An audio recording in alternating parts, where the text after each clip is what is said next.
Hey Alan, hey everybody. Sorry I couldn't be there live tonight, but I just wanted to throw in my 2 cents on what's going on with the Washington Capitals. Today they ended their month-and-a-half long search for a head coach. They hired Adam Oates. I think it's a great hire. Adam Oates is a really smart guy. He played on 7 different NHL teams, and always seemed to gel and fit into any situation. I think that's a good quality for a head coach to have. He's going to gel well with Alex Ovechkin. I think he'll get Alex playing maybe the most complete hockey that we've ever seen him play. I think it's going to work out well in their own zone. Think of it more of like a Dale Hunter type of system for the system he's going to run, because it's going to be man-on-man defense.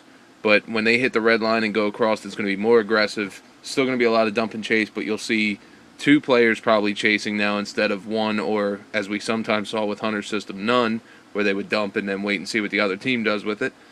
So I think all in all, it's a good hire, and Oates will get the Capitals going in the right direction. Hopefully next year's season will be different, and we'll have a better regular season and a better run through the playoffs. And who knows, maybe this time next year we'll all be in downtown D.C. celebrating at the Cup Parade for the Caps. One can dream. In the draft, we grabbed Philippe Forsberg with the 11th pick. Didn't think he was going to be around. Figured he'd be gone in the top 5. It's a good steal for McPhee. He's got another year in Sweden on a contract there, and then he'll be over with the Caps. Think of him as a Corey Perry type. Knows how to find the net, can put the puck in the net with ease. Occasionally will set up his other teammates, but is more of a guy that's just going to be a pure sniper type. Our other first-round pick, Tom Wilson, is going to be more of a physical Milan Lucic type. He's probably 2 or 3 years away from the NHL. He's got another couple years of junior eligibility, then probably spend either half or a full season in Hershey just to get acclimated to professional hockey. Right now he's at about 210.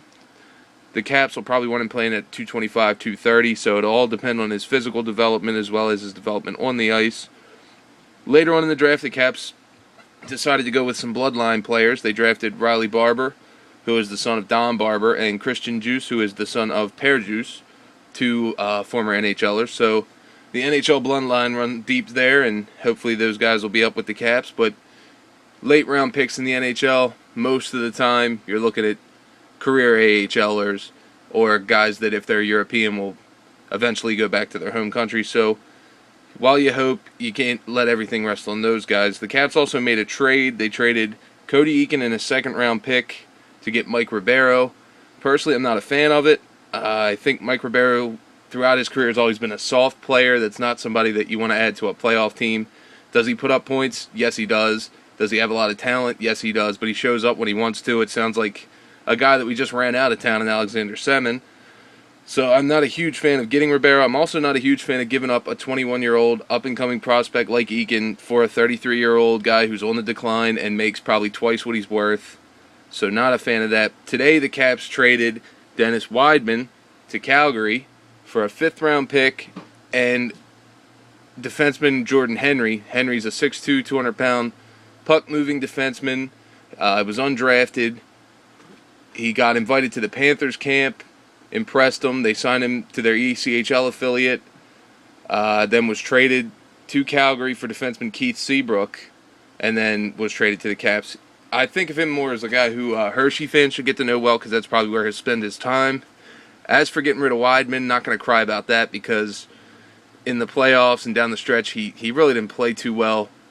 And when you look at the contract that Calgary gave him, the extension, it's 5 years, 25 or 26.25 million.